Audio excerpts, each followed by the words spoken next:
Most likely not. Okay. Most likely not. And I don't even think there was a year there's zero. There's a few reasons that we know that that's most likely not the case. Yeah. Number one is that in Luke chapter 2, we're told that the shepherds are out in the fields looking over their flocks by night. And if it were the winter time, they most likely would not have been doing that, number one. Yep. But I actually think that and this is just me, I think Jesus was born in the fall.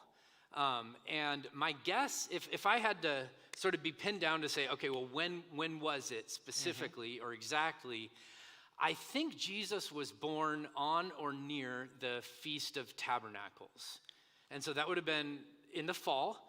And that's a Jewish feast, one that the Jewish people still celebrate today, the Feast of Sukkot. And primarily because in John chapter 1, John tells us that Jesus came and he tabernacled among us, that he came and made his dwelling among us.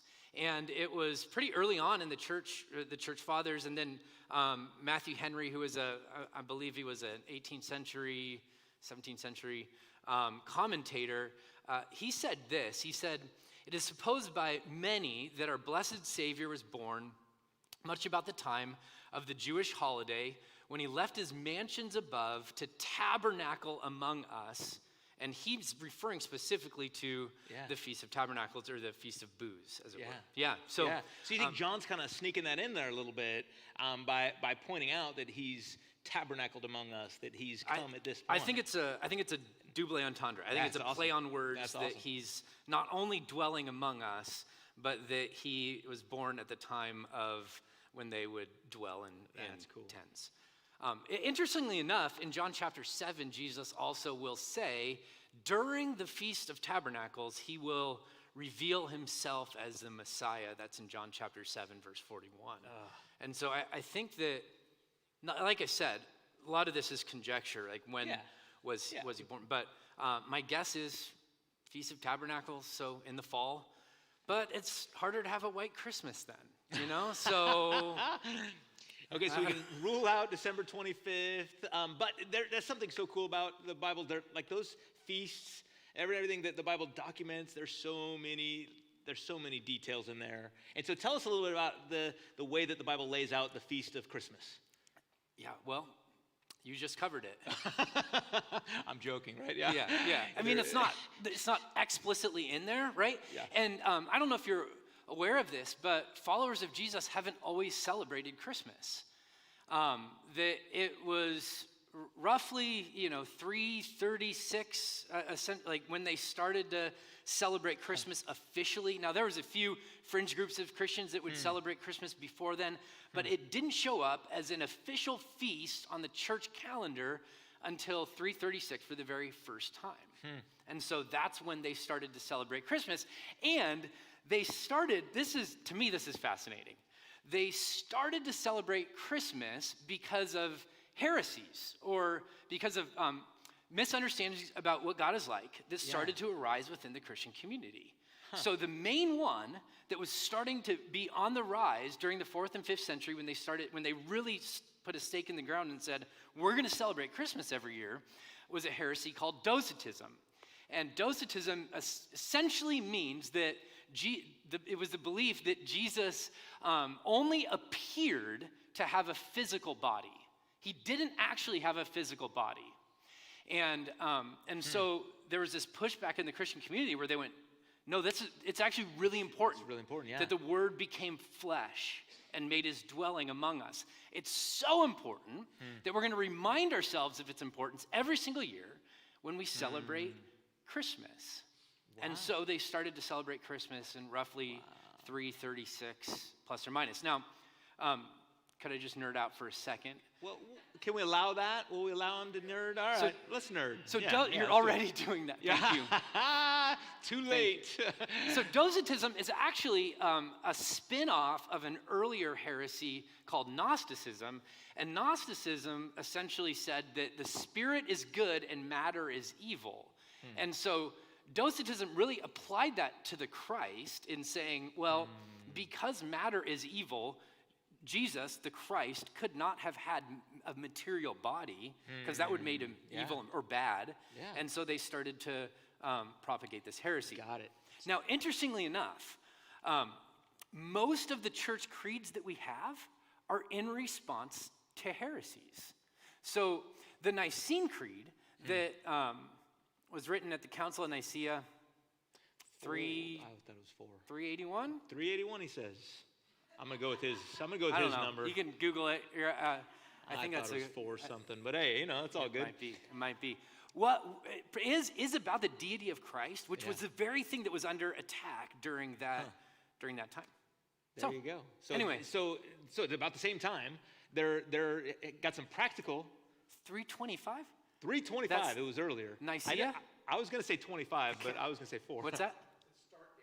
Yeah. Oh, it was a process. Yeah. So it probably ended then. I'm guessing, sure. But at the same time, they're dealing with it theologically. They're kind of dealing with it practically. A lot of years. Is what you're saying. That is a lot of years. 56 All year right. creed. All right.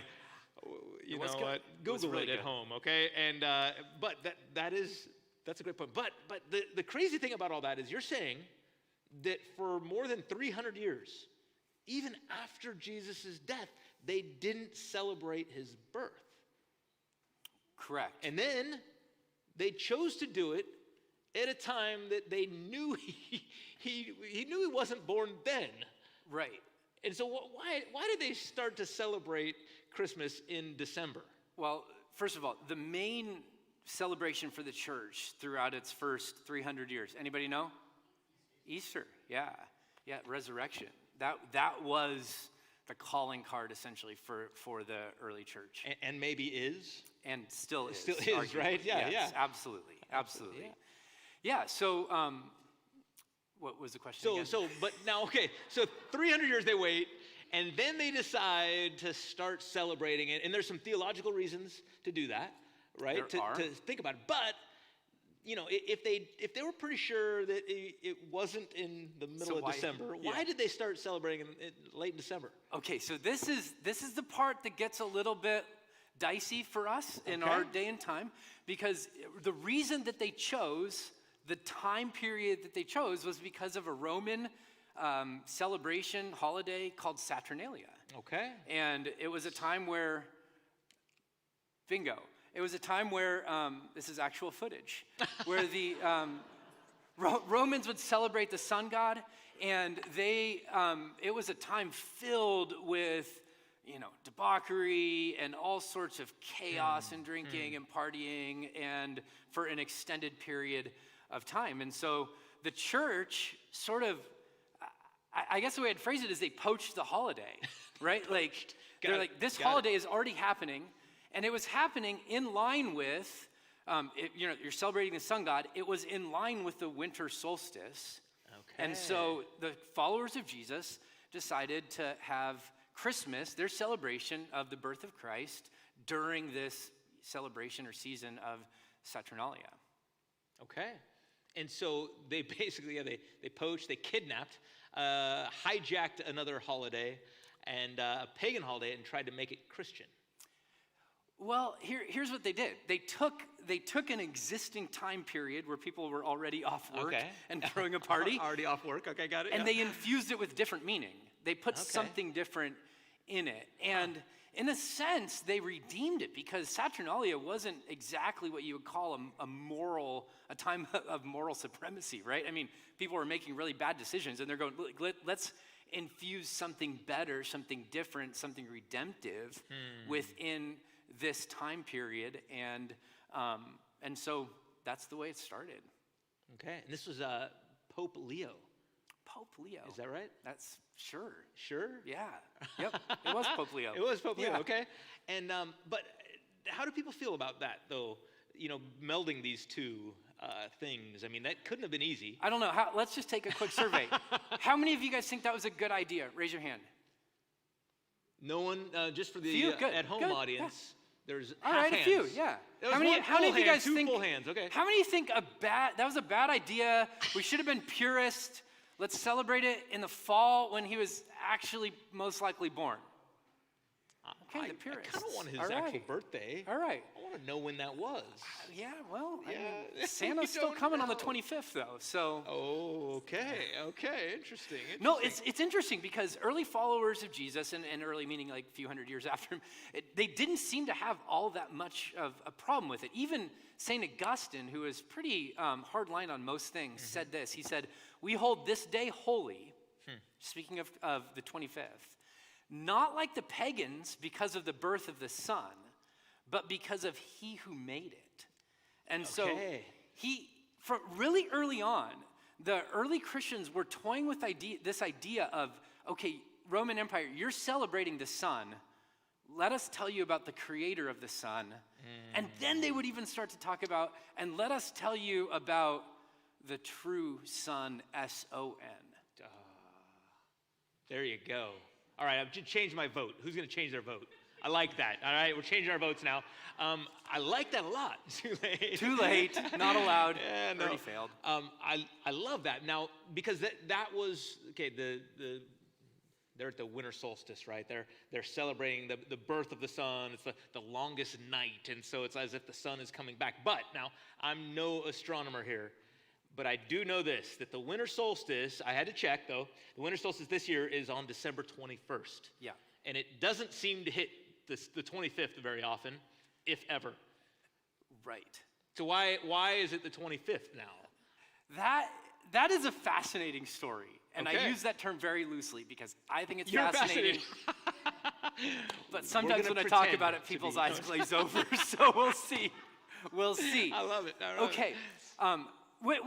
By the way, it's a great question, right? Like, okay, if they started Thank celebrating it on the winter solstice, why in the world isn't Christmas at least on the 21st or 22nd, depending on the year? Yeah. Right? Okay.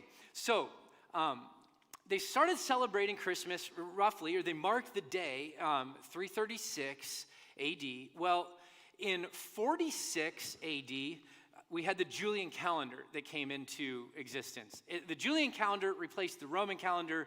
The Roman calendar was off by a number of days, and the Julian calendar was off not by days, but just by, I think it was something like 11 hours. In a year. Yeah. So That's impressive. yeah, I mean, can you imagine being in the ancient world and nailing it within that close, right? Big So props. the Julian calendar was based on a year that was 365.25 days. Okay. And the Gregorian calendar, which replaced it in the 1500s, was 365.2425 days. Okay, so seems pretty insignificant. much. But if you're off by 11 hours or so on your year, Yeah. eventually that starts to move what day you're actually celebrating Christmas on, if it's on the 25th, right? So it starts on solstice, Okay. but eventually by the 1500s, that day has moved 10 days. And so when they shifted to the Gregorian calendar, it shifted all the days. Does that make sense? Yeah, so pretty soon they were worried that it's going to be the middle of summer. It's going to be And like then- Australia, Yeah. right? Okay, Yeah. I got it. And so they had to decide when they, and this part's so good, you guys. They had to decide when they shifted to the Gregorian calendar, do we move Christmas back to solstice Okay. and have it on the 21st, 22nd. 22nd? Yeah. Or do we stick with the 25th? Well, spoiler alert, they decided to stick with the 25th. And I know, and here's what they said. Okay, this is where it gets so good, you guys. Here's what they said. They said, no. We really believe that creation is telling the story. And that if you were to be out in, just in the wilderness, if you were to be away from light pollution, and you were to be outside every night from the 21st to the 24th, your naked eye would not be able to detect the days getting longer. And so essentially you have this like settling, right? For these 3 days where the darkness has its way. And then eventually, starting on the 21st, the days start to get longer and light starts to break back in. And so early followers of Jesus would talk about things like, no, like creation is indeed telling our story, we're reminding ourselves that grace always emerges from the deepest darkness. That light eventually emerges from these spots, even in our life, where it feels like darkness is going to have its way. Oh, and that gets back to John chapter 1, right? He talks about the light of the world enters in. Yes. That's good. So that's why they stuck with the 25th. They knew quite well it wasn't the solstice. Originally it was when they first started celebrating it, but with the calendar shifts and all that, they decided, listen, this is telling our story. And then, they would have followers of Jesus that would echo in and go, well, 3 days of darkness, that sort of reminds us of another story in the Bible also. Yes, it does. So it puts it back to Easter. Right. That's good. I like that. I like that a lot. Okay, so I love the fact that they're taking this holiday and redeeming it, infusing it with meaning, right? With more than what it was. However, there's other Christmas traditions that come out of this. Let's talk about. We ready to talk about a tree? Sure. But I do think we could go there. Oh, you're on. Yeah, he's still going. Well, no. So I don't know. I would be interested if there are any questions about this, because this starts to get into some tenuous ground where we start to say, okay, there's a fine line between worshiping creation and worshiping the Creator, right? And we never want to drift into worshiping creation by any means. But my personal opinion is the fear of worshiping creation has actually distanced us from the creation that shouts of the glory of God.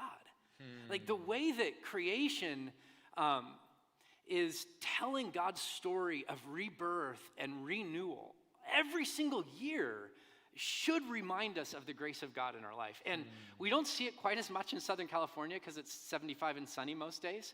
But if you live in places where they have these things called seasons, you start to notice it more, right? Yes. Like it's Lent, the Lenten season is in a very dark, like, will winter ever be over type of 6 weeks, right? If any of you have ever lived in a place where you have this thing called winter, you know that, right? And so there are these echoes in creation of the story that God is telling all throughout the scriptures. And one of the things that the early followers of Jesus tying Christmas to solstice does is it reminds us this is a story certainly we can read here, but this is a story that God has woven into the fiber and fabric of his creation that he's just telling in a number of different ways, if we would have eyes to see it. Yeah, you could say that, from the very beginning, that his eternal qualities, right, has been made known. You could say that. You could say it something like that. You could That would say be really cool. That's Psalm 19, by the way. Or I'm sorry, that's Romans chapter 1. Psalm 19 is the heavens declare the glory of God. Yeah, you could say that too. Yeah. That would be a good thing to say. That's really cool. Well, are there any questions about that? Yeah, none are coming up through Slido that are exactly that. There's some great questions, like what's your favorite, movie, Christmas movie, and there's some of those on there already, but we'll get to that in a little bit. Some things have come up, like relating to what we've said. Why would the shepherds not be watching their herd in December? The weather in Bethlehem seems to be mild and similar to us here in San Diego. Yeah, it's a little bit cooler. I'm with you there. That's what the scholars say. So, that's what we know. Yes, and then someone brought up that the Feast of Tabernacles is October. Correct. Most likely. Yeah, in the fall. So my vote is that Jesus was probably born on October 4th. Why is that, Josh? Oh, that's when I was born. Yeah. So that's why. So yes. Okay. Sorry. All right. Someone was wondering, is a Christmas tree pagan? That was where I was going to go next. And that's what I wanted to go, because it's one of these things that come up from a long, long time ago. How many of you guys have a Christmas tree up in your house? All right. How many of you have a Christmas tree in your church? Oh, look at that. How many of you have 70 Christmas trees in your church? Yes. So is it pagan? Is it pagan? Tell us, what's going on there? All right, so this one, I don't know. In my opinion, the research isn't quite as uniform in this. Okay. You can go chase a number of different rabbit trails and end up in a different spot. So let's just start by saying that there was a history of amongst pagans, which literally just means a worshiper of the earth or nature, of decorating trees, bringing them inside, and using them as idolatry and as a way to worship creation. So, is there a passage that we want to put up there? There is a passage, yeah. Yeah, Jeremiah chapter 10, verses 2 through 4 says, "Learn not the way of the nations, nor be dismayed at the signs of the heavens, because the nations are dismayed at them. For the customs of the people are vanity. A tree from the forest cut down and worked with an axe by the hands of a craftsman. They decorate it with silver and gold." Silver and blue. Yeah, there's silver and blue Loophole. on this tree. Loophole over there. "They fasten it with a hammer and nails so that it cannot move." So there is, or what is, a history of pagans bringing trees inside in order to use them for worship of nature. Okay, anyone ready to chop down their tree now? Anyone? No, good, they're not. Okay. Most people They know wouldn't tie the tree you have in your house to this necessarily, although some would. So the second option is that when Christians were evangelizing the Celts in the 4th and 5th century, so you have like St. Patrick in the 5th century, that was hard evangelistic ground. And one of the things about the Celts is that they were pagan in the true sense of the word, of worshipers of nature. And they would worship the trees, and specifically, usually it was an oak tree, and there's a whole lot of pageantry around the way that they tried to give homage to trees. One of the ways was by decorating a tree in hopes that lightning would strike it and that they could have another way of getting fire. So that was one thing that they would do. Second thing they would do is around the longest day of the year, or the longest night of the year, shortest day of the year, winter solstice, they would decorate a tree with things like pears and other fruits in order to sort of coax the tree or talk the tree into coming back to life and bearing fruit once again. Interesting. And so the story goes that when the early followers of Jesus were evangelizing the Celts and were trying to tell them about Jesus, they made a little bit of an interpretive leap and said, well, there's a tree in our story too, and it's the tree of life, and let us tell you about Jesus. And so the feast day for Adam and Eve is actually December 24th, and most people think that that's when they would decorate the tree, and they used that as an inroad for evangelism amongst this people group that was very resistant to the gospel. So if you've ever put one of those like red balls on your tree, you're actually like you're symbolizing this in a sense. I mean, or may have some history there. You know, that's really interesting. Yeah. And then there was an article that came out on Relevant magazine just last week that said, no, Christian trees don't have pagan roots. So there you go. And what they said in the article was, quote, the same thing is true as Christmas trees, which are a relatively recent invention with no clear ties to antiquity. Interesting. No clear ties. And yet, so I think the question though, are Christmas trees pagan? That's a very loaded question, because clearly they are not now. We're not bringing Christmas trees into homes in order to worship Christmas trees, right? Instead, what people have done from the very beginning is to infuse meaning into them, right? So whatever meaning was there beforehand, they have kind of added something else, right? Instead of just saying, no, I'm just gonna, get rid of this tradition altogether. They've taken and done something more to it. Which is an interesting methodology for evangelism, right? Yeah. I think oftentimes followers of Jesus think that we either have to reject culture completely or accept it entirely.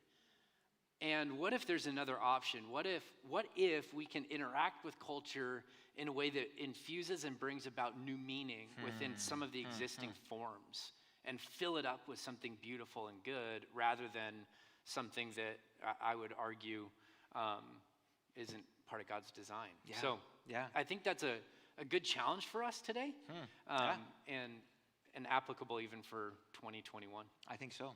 But this whole kind of debate about the tree kind of brings up some things about what we're talking about. And this is what we brought up earlier, that some of these stories, they don't have like hard, evidence that you can point to, right? They weren't people writing about this. So, for instance, one of the traditions about the tree that is something that I'm guessing all of us do is we put lights on a tree, right? Yeah.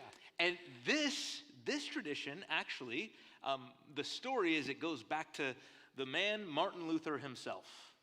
And this is how the story goes. It says that Martin Luther, it says it was on one winter night in 1536. So they nailed down this date pretty well. Wow. But in 1536, Luther was walking through a pine forest near his home in Wittenberg when he looked and saw thousands of stars glittering jewel-like among the branches of the trees.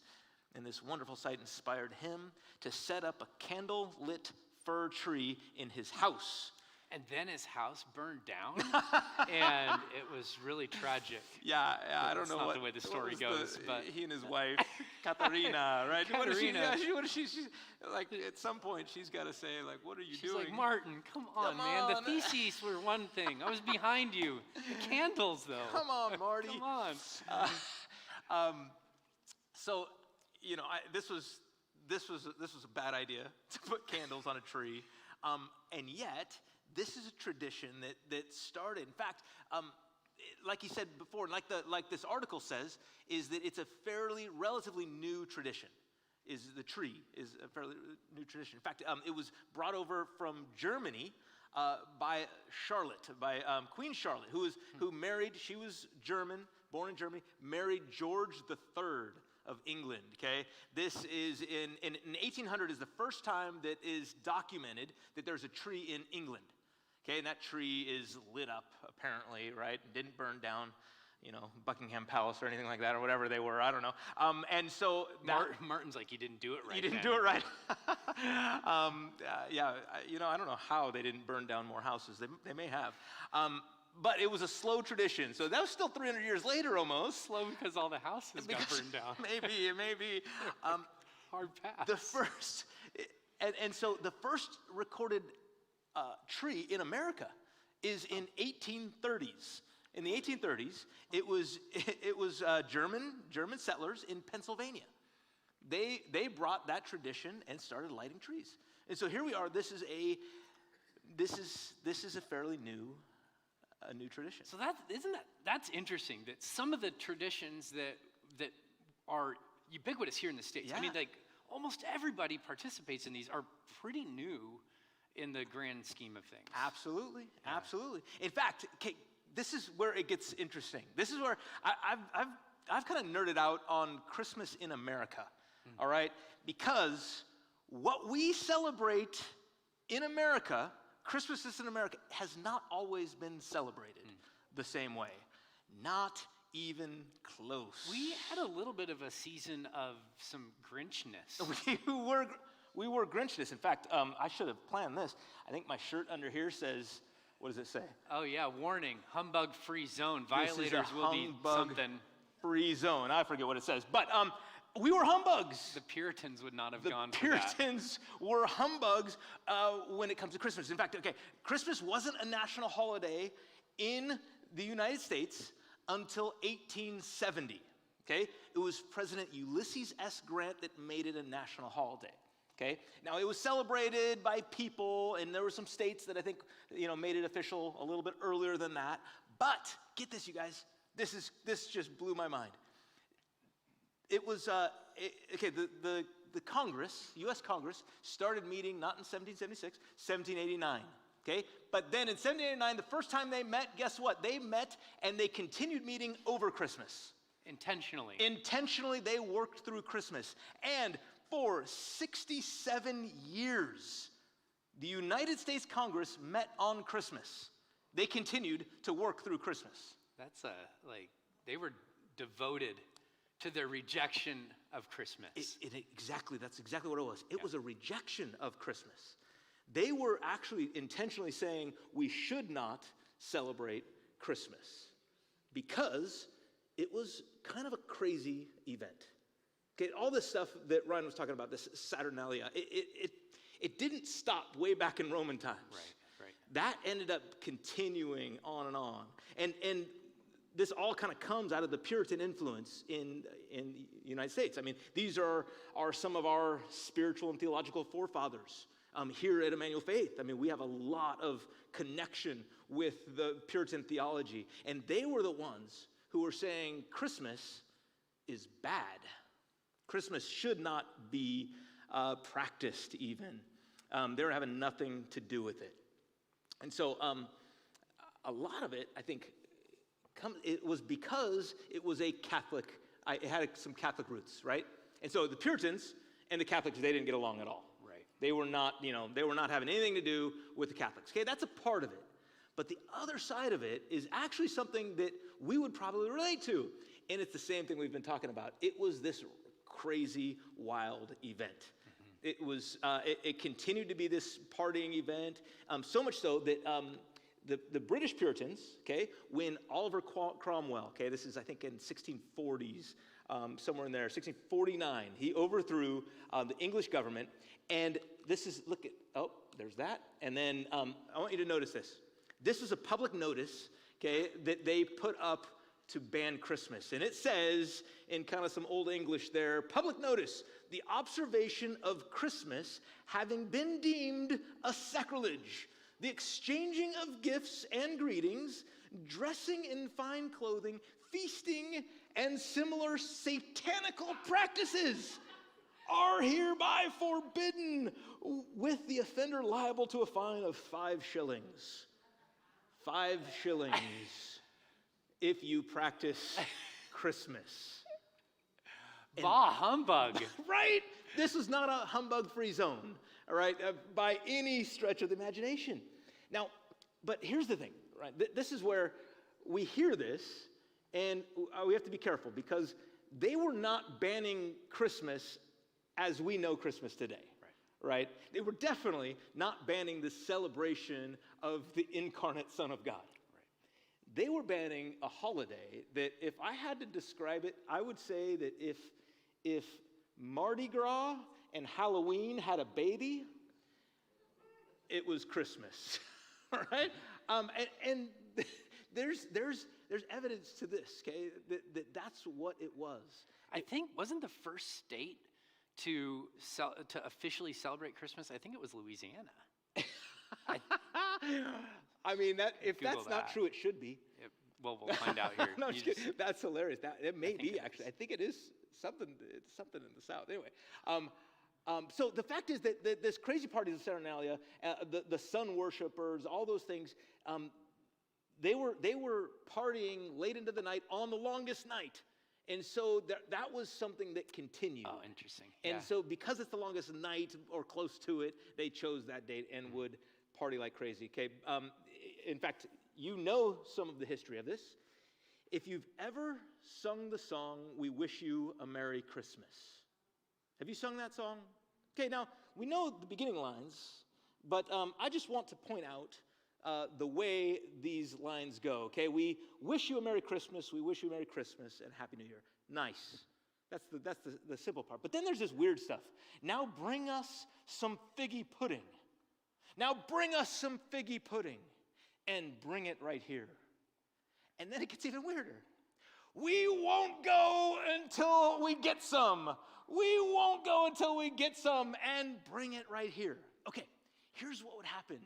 And this is especially in Britain. There was all the commoners, the peasants would all gang up. They would dress up. they would come out with pitchforks and torches, and they would walk into the wealthy parts of town, and they would demand payment or they wouldn't leave. They would trick or treat. That's what I'm saying. This is like Halloween and Mardi Gras coming together with riots and then going crazy. That's what it became. Okay, now in America, here's a picture of what's called the eggnog riots. Stop it. The eggnog riots. I kid you not. This is at West Point. All right. Now it wasn't called West Point back then. It was called the United States Military Academy. We know it as West Point. And this is because they only allowed the cadets to drink eggnog with a little something in it. Okay, they only allowed that, the little something, for the cadets on 2 days. One was 4th of July, and the other one was Christmas Eve. Christmas Eve was the day that they allowed them to drink. And sure enough, all these cadets had a little too much, and they started a riot. They liked their eggnog. In 1828, 2 years after that event, the New York City Council commissioned a special police force to deal with unlawful citizens on Christmas Day. Because Christmas Day was so crazy, they had to create a police force just to deal with them. And so here we are. Christmas was a problem. It was a major problem, and it's no wonder they banned the celebrations. They weren't banning what we celebrate, though, by any stretch. It's interesting how it's over time. I don't know if this is interesting for you guys. It's been shaped and molded a number of different ways in different time periods, and absolutely. And then here we are today. Absolutely. And that's exactly what we've been talking about. That the Romans did that. You know, I mean, the Celtic traditions, all these things. We've been redeeming Christmas, but we're not even near being done redeeming Christmas, right? And that's, I think, one of the points, is that Christmas needs redemption even now. Because there's a lot of our practices in Christmas that is still, that we may not call them pagan, but they're not Christian. Right? Yeah. I mean, they're definitely not Christian. Okay, I mean, let's talk about the man himself. Let's talk about Santa Claus. Wait, is this a safe place to talk about Santa Claus? Okay, I think it is. I don't see any youngins in YouTube. I hope, you know. That's on the parents. That's on the parents, right? What's that? Wait. No, Whoa, hold on. I didn't say that. Because there was a guy named Saint Nick, okay? Now, we've all heard of Saint Nick. He was a real guy. He was a real person, and there's all sorts of neat traditions about him. He was actually a fairly rich saint. He was this is going way back 4th century. The bishop of Myra in Asia Minor. He was pretty wealthy.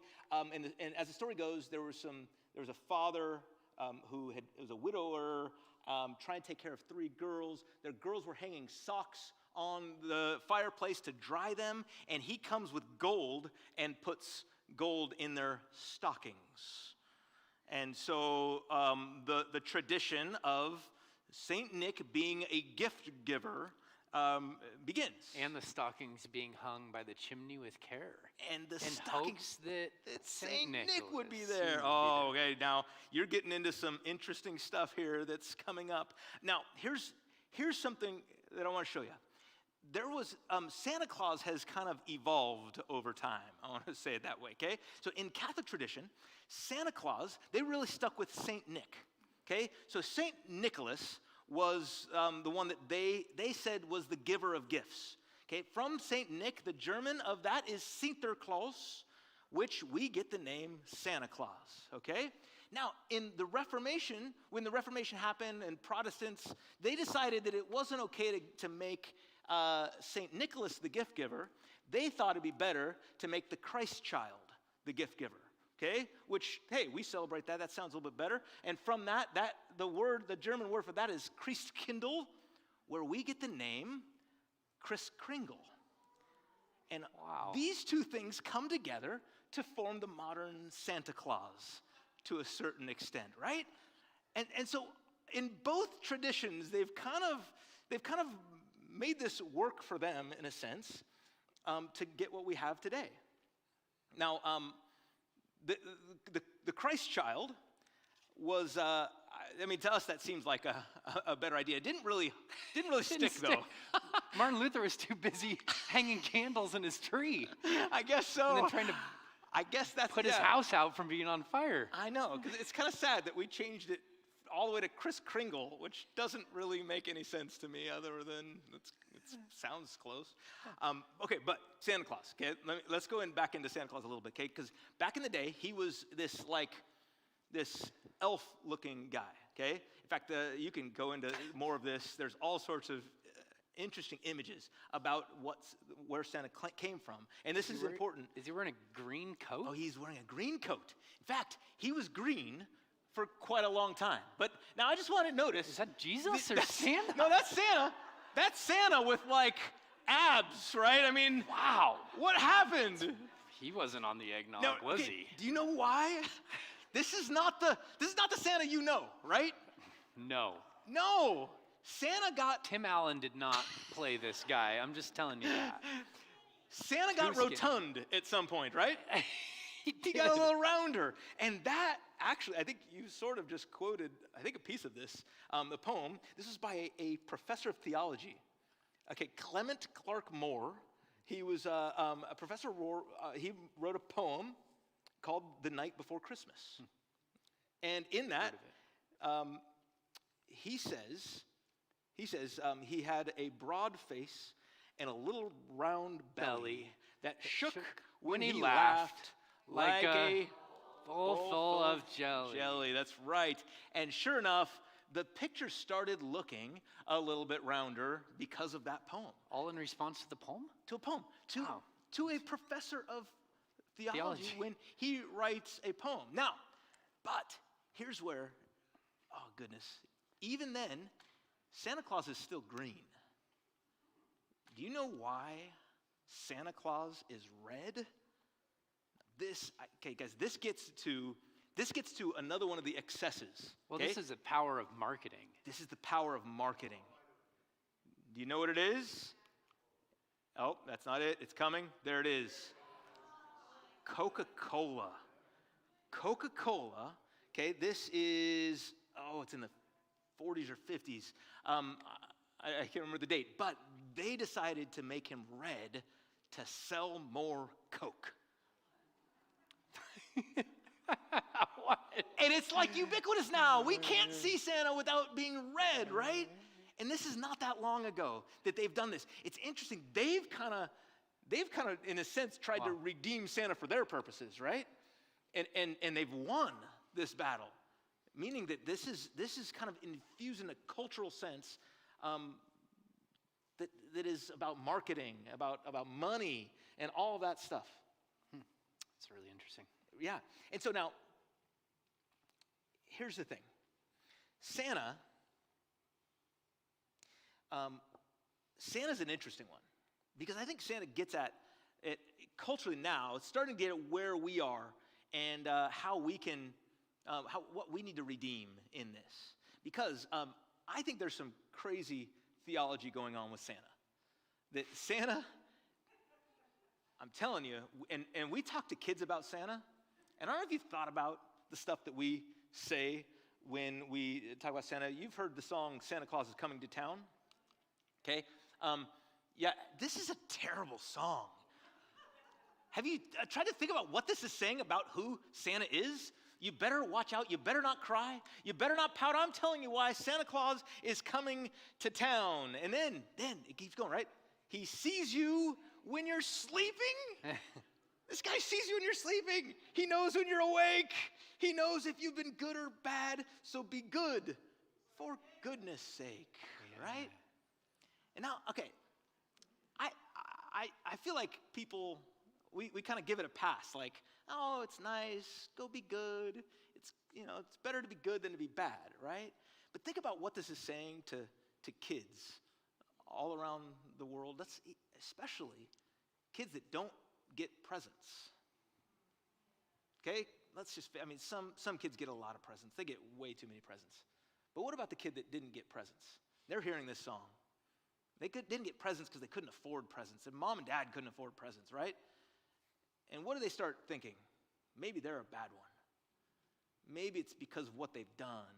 And maybe they start thinking, man, if I just am better, then I will get presents. And that's about the worst theology I can think of. And so what do we do with Santa Claus? It's a tough one. Right? It is. It is. Yeah. And yet, we need to redeem it. And this is kind of getting at, we could talk about some things that we do. I don't know, and things that you do with Santa Claus.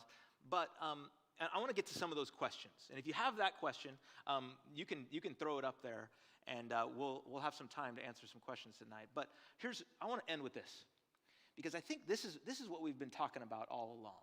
We have some stances that we can take with anything related to this, to Christmas. And these are stances that the church could have taken all along. Okay? They could have rejected it completely and said, you know what, no, we're going to start our own thing.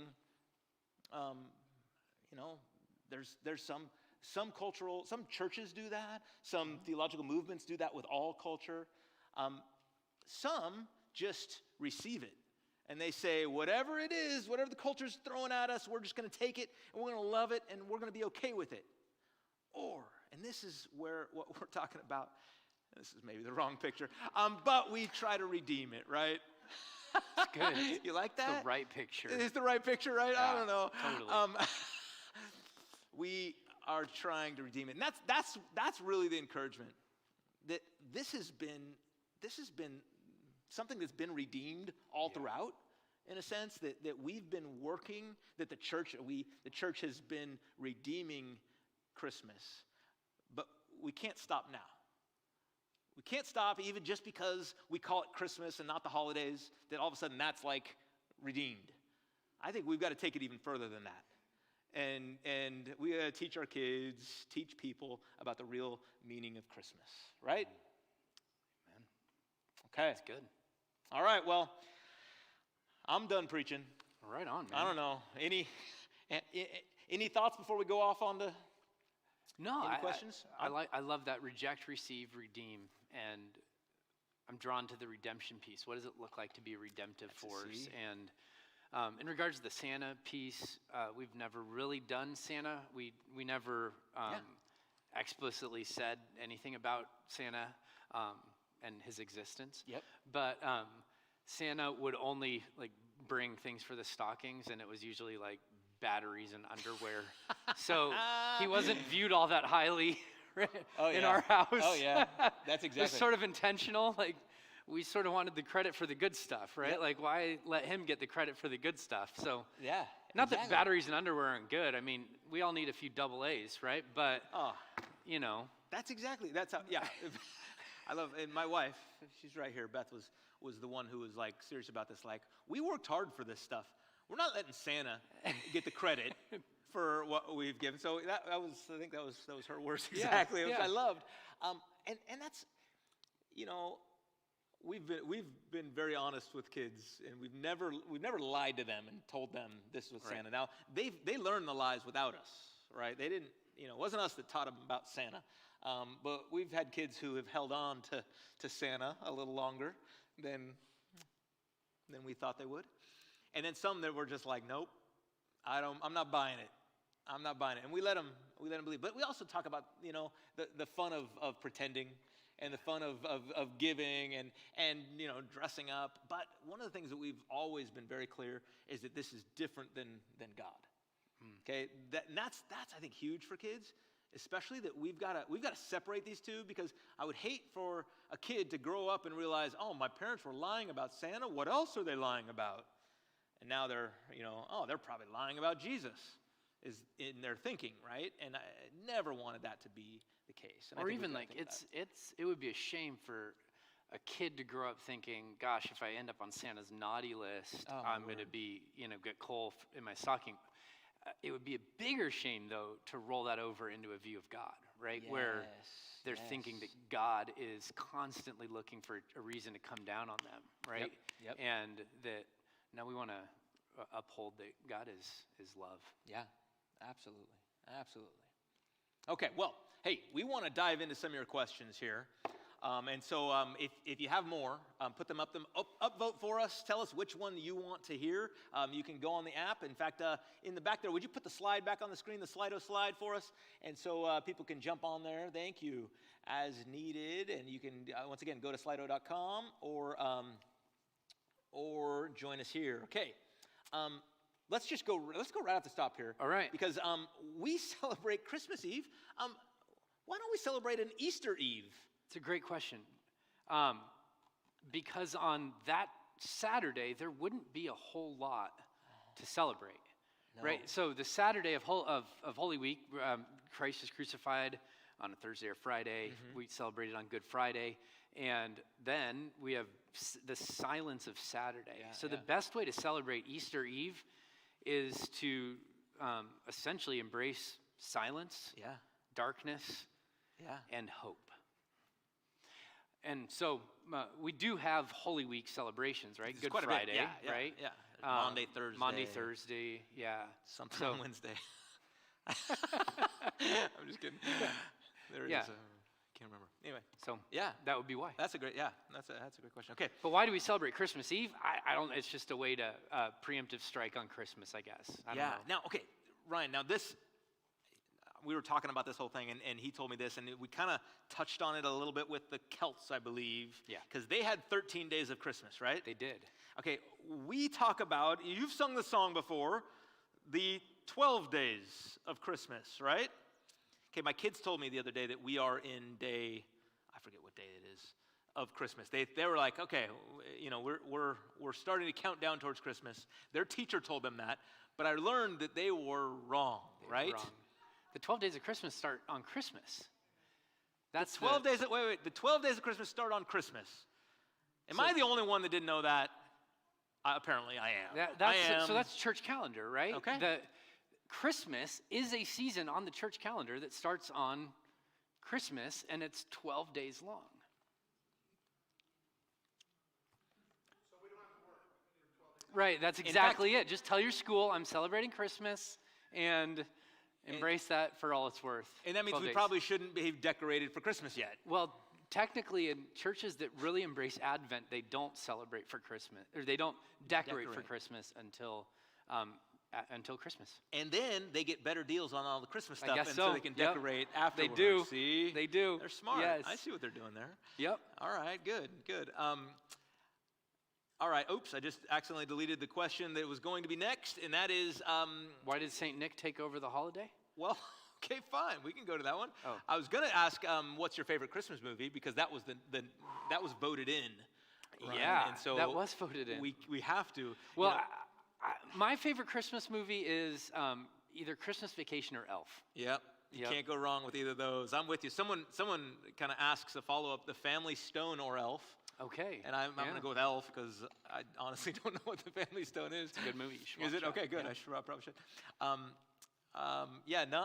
Not much redemption in either of those movies. No, there's some, but someone just writes hi. That's nice. You saw a question that was meaningful. Or Which did one? You not? Nope. Oh, if I'm not feeling Christmas this year, what do you recommend to help me get in the right posture? Ooh. That's a great question. Anybody not feeling? Well, somebody is, but anybody else? Yeah, I mean, I think there's some years that are more challenging than others. There's times. Yeah. Gosh, I don't know. That's a great question. Here's what I typically do, and I'm sort of a weirdo because I have to start listening to Christmas music pretty early because I'm like trying to write sermons and figure out a theme for a year, and we're getting ready for choir concerts and all that. But I do think that music is a great way to stoke the fire of our soul. There's been a few really great albums that I've run into this year. One of them is by a guy named Pruitt. The Birth of a King by Tommy Prophet that I've really liked this year. I love Handel's Messiah. There's something that just rises in my soul. But the other thing that I would do is you can find either like a great devotional or just read through the Christmas narratives in your daily devotion, time with the Lord, and just pray that God would speak to your heart in a fresh way. Yeah. Yeah. I don't know. What would you say? Yeah, well, okay, first I'd say there's this sense that we all have to be in this jolly state for this extended period, and that period keeps getting longer and longer, right? As if like you've got to have this Christmas spirit for this very long time. And I just say, you don't need to put that on yourself. You don't need to just be jolly for this extended time, right? Even so, I mean, this in the church calendar, that's why they plan this in a sense to actually be a little bit down and waiting for this time, and then you're jolly for a couple weeks, not even that, right? So I'd say, listen, let our emotions. Someone taught me this once. Our emotions are a great window into our soul. Okay, they tell us about what's going on in us, but they shouldn't lead us. So as if you don't need to try to follow your emotions. You don't need to try to and they don't need to. They don't lead you. So if you're not feeling it, that's okay. Just ask God what is it? Yeah. Like you're saying. Yeah. I mean, ask him why. Ask him why, and then be there with him. That's how I'd say. I mean. Yeah, I like that. I like that answer. If you're not feeling Christmas, maybe you could feel Advent. There you go. Waiting, anticipating, hoping. Yeah. And feel Christmas when you do. Yeah. And it may be in the middle of summer. Or maybe in October. On the 4th. On the 4th. Just October 4th. All right, so we have some Santa questions. In fact, this is a good question here. Should we pretend there is a Santa Claus with the kids? What if we already have been? How do we redeem that? And so I don't want to suggest that you've ruined your kids. No. At all. You haven't. Okay, I've got a kid who is trying to hold on. He really wants to hold on. He doesn't want to.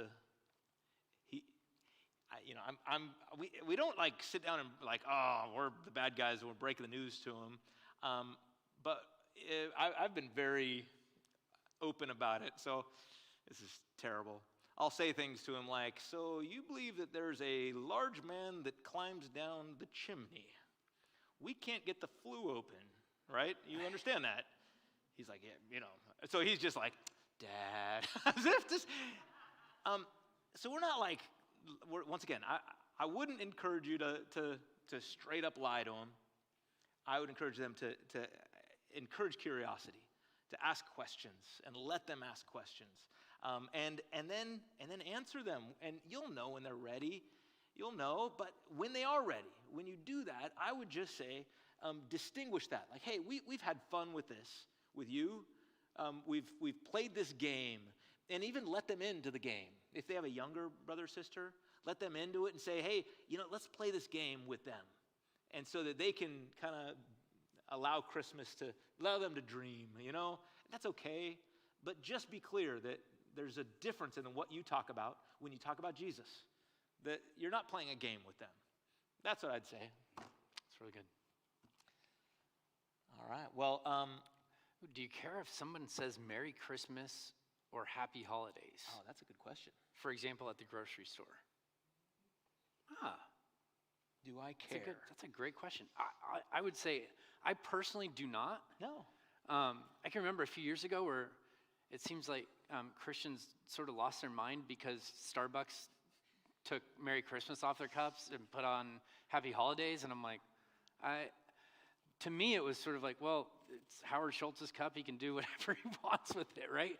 And we could decide whether or not we buy it. I don't know if we need to throw a huge hissy fit or not, but the reality is that it was a Saturnalia before it was Christmas on the calendar at least, right? And so, yeah, we can speak redemption into it and hope and light and good into it, but I think we need to do so in a way that aligns with the message that we're bringing. So the message that we're bringing is that God is a God of love and hope and peace, and let's align the message that we give with the way that we give it. So that's good. I don't expect people that aren't followers of Jesus to celebrate Christmas. Yeah, right? Exactly. And I'd say if we're really wishing them happiness, merriness, then I'd say we really want them to be happy where they are. And here's the thing: no amount of saying Merry Christmas is going to be, it's not any closer to the gospel message than Happy Holidays, right? It's not like you're laying out that Jesus died for your sins and, that he's, he's the savior of the world. Since you said that. Since you said Merry Christmas, now I get it. Yeah.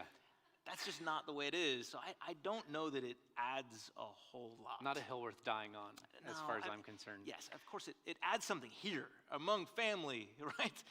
Let's revel in Merry Christmas and celebrating Christ. I was hoping you were going to bring it full circle when you said merriness to having a slide that had Mary back up on it, and it was like merriness. No, I didn't anticipate that one. We missed an opportunity. We really did. Yeah. Apparently we have no sound on YouTube. We're out of time. And are we out of time? Yep. We are out of time.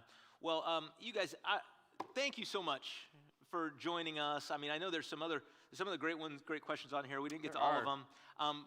This is something we absolutely love doing. We've talked about this. We've written about this a bunch. That curiosity is, I think, is a huge part of faith. What it means to explore who God is, to question and ask. And so we want to invite you to keep doing this. Now, I'm going to invite you now to keep doing this. And then, of course, it's Christmas season, so we're not going to be doing the podcast for a couple weeks now. But in the new year, we'll be back, and we'll continue to be delving in, trying to think well about Jesus, about the Bible, about culture, trying to redeem it in all the ways we can. Yeah, and I think that's one of the things that's important to both Josh and I is that we create an atmosphere where it's safe to ask questions. It's safe to wrestle with the things of God, with faith. That's one of the reasons that we're passionate about Alpha, is we want to create space for people to ask hard questions, honest questions about faith, and to find safe people to go on the journey with. Yes. Yeah, that's a great point. I mean, I'd love to guarantee that if a friend comes to Alpha and asks a really tough question, ask even a doubting question, they're going to be loved, they're going to be respected, and I'm going to look back at them and say, that is a great question. And I've had that question too. And I might not even answer the question right then and there. The process will. We want to let them find the answer. And so we want to create a space for that. And that's for everybody in any time. So thank you so much for joining us. Ryan, would you pray us out? I'd love to. All right, let's do it. Father, thank you so much for this night. We're really grateful for the chance to be together and to interact around Christmas, Lord. But really, we're thankful for the incarnation, that you have clothed yourself in flesh and blood, that you've come to our rescue, that you became one of us in order to redeem us. And Lord, we are eternally grateful for that. Lord, in the midst of all of the culture pieces that we have going on with Christmas, our hope and prayer would be that we wouldn't lose sight of the fact that you, the God of the universe, became flesh and made your dwelling among us. And God, our desire is to abide in you and to walk with you. And so, Lord, thanks for this time tonight. Pray that each person that's here and those watching and listening online would be encouraged in you. In Jesus' name, amen. Amen. God bless everybody.